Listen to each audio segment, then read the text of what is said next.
তোমাদেরকে একটা গল্প বলি আজকে। আমার গল্প।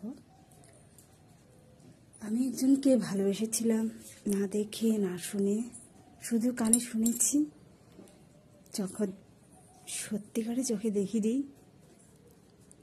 শুধু মোবাইলে কথা হয়েছিল। 4 বছর ভালোবেসেছিলাম। 1 বছর আমার মোবাইল চুরি হয়ে গেছিল। 1 বছর আমাদের কথাবার্তাই ছিল না। 1 বছর আমাদের অফ হয়ে গেছিল। আবার হঠাৎ করে ওর নম্বরটা আমার অন্তরে ছিল, এই জন্য আমি ছোট্ট করে ওকে ফোনটা মারি, একটু মিস কল মারি। মারার